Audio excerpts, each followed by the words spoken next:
Hey everybody, I'm Rich and this is Beekeeping with Rich. Today I want to illustrate a point that I made in an earlier video, and that everything in beekeeping is trade-offs. In this case, this is the trade-off. Everybody who's kept bees recognizes this. It's a frame holder that you clip on the side of your hive if you're using standard length strip configuration. You simply clip this on the off side, you're working from this side, you have it over there, you pull a frame out, you put it in here. Works fine. Doesn't work so well if you're using top bar hives, of course. It doesn't work that well if you're using the long langs, particularly if you have them double insulated or anything. And it doesn't work with my hurricane hive configurations, because if you obviously can't put it on the side where you're trying to lean over and across, and if you put it on the far side, well, then the only way you could hang a frame over there is to walk all the way around over there to it. So this isn't particularly useful for that. But you're never going to waste something like this, so the permanent spot in my bee yard for it is right here. There's no body buried underneath there. This is just a stand to hold this.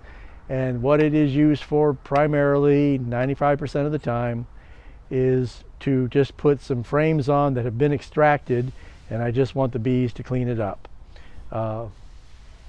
Most of the time, of course, if you're in the spring and there's honey flow going on, the frames would just go straight back in the hive for them to clean it up. But for these odd situations where you just need the honey and nectar removed from a frame so it can be stored or something, I just hang it on over here. What is useful is this frame holder that I built. Now, the day I came out here to build this, I had no idea what I was going to make, other than that I wanted something like this. I used scrap lumber.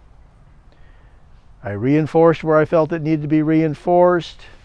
I did it in an efficient manner by, instead of making something massive and blocky, most of this is made out of shadow box fencing, pressure treated pine slats, just chunks of them, just scraps and offcuts and pieces. Just plenty of reinforcement wherever I thought it might need it. I put little magnets here, here, and here, so that if I do set a hive tool down, I put them flush with this, so the hive tool has a little something extra to hold it in place.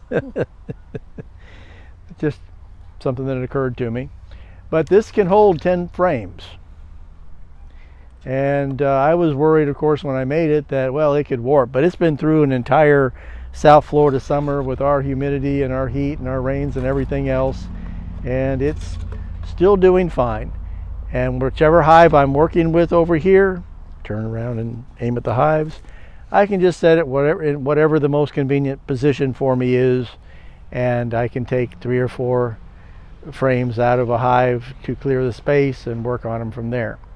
Now, it did occur to me just now, which is why I brought out this bee box, that there is another option for this.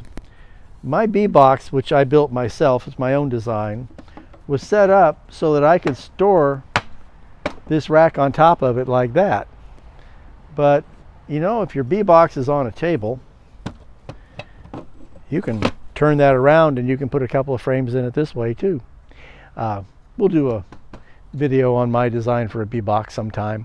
I like my design a whole lot better than any of the commercial ones I've seen, but that's another video for another day.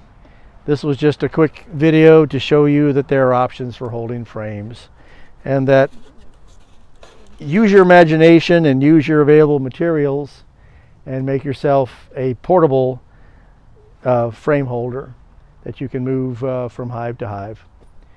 Necessity drove my doing this.